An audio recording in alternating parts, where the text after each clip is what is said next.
మనము ఈ యొక్క ప్రభువును ఉద్దేశించి యెషయా గ్రంథము పెద్ద ప్రవక్త యెషయా గ్రంథాన్ని మినీ బైబిల్ అని కూడా అంటాము.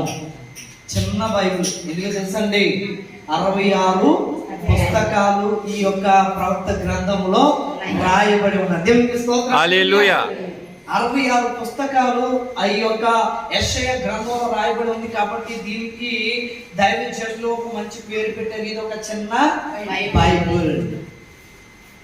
ఈ చిన్న బైబిల్ ఎందుకన్నారంటే, ఈ చిన్న బైబిల్లో యేసుక్రీస్తు యొక్క జన్మ కోసం, యేసుక్రీస్తు యొక్క పరిపాలన కోసం, యేసుక్రీస్తు యొక్క రాజదండం కోసం, యేసుక్రీస్తు యొక్క ఔన్నత్యం కోసం, యేసుక్రీస్తు యొక్క రాక కోసం, యేసుక్రీస్తు యొక్క విమోచన కోసం, ఆయన ప్రజలకు ఏమి చేయడానికి రాబోతున్నాడో, ప్రజలకి అతడు ఎలాంటి ఆనందాన్ని రక్షణని ఇవ్వడానికి రాబోతున్నాడో, ఎవరికి జన్మించబోతున్నాడో, ఏ పట్టణంలో ఏ గ్రామంలో జన్మించబోతున్నాడో, యేసు ప్రభు కంటే ముందుగా ఏ ప్రవక్త రాబోతున్నాడో, మొత్తం అన్ని కూడా ప్రవచనాలు ఈ యొక్క యెషయా గ్రంథంలో రాయబడి ఉన్నది. దేవునికి స్తోత్రం. హల్లెలూయా. 1 నుండి 66 అధ్యాయం నేను చదివానండి. అన్నం చేయలేదండి యెషయా గ్రంథం.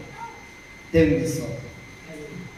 4-5 మాత్రమే మిగతా వాళ్ళు యెషయా గ్రంథం చదివితే అక్కడ మరియమ్మకు యేసయ్య మరియమ్మ గర్భాన ఎందుకు జన్మించాడో, ఆ కన్యక గర్భంలో ఎలా జన్మించాడో, ఎందుకు ఈ జన్మ వృత్తాంతం ఏంటో అర్థం అవ్వాలంటే యెషయా గ్రంథాన్ని చదవాలి. దేవునికి స్తోత్రం. హల్లెలూయా.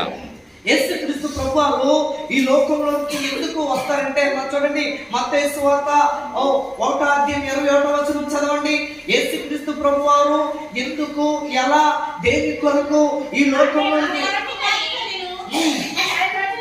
తన ప్రజలను వారి పాపముల నుండి ఆయనే. దేవునికి స్తోత్రం. హల్లెలూయా.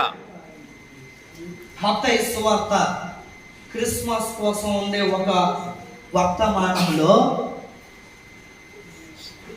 ఆమె ఒక కుమారుని కనును తన ప్రజలను. దేవునికి స్తోత్రం. హల్లెలూయా. ఇక్కడ కూర్చున్న మనం అందరం కూడా ఎవరు ప్రజలము?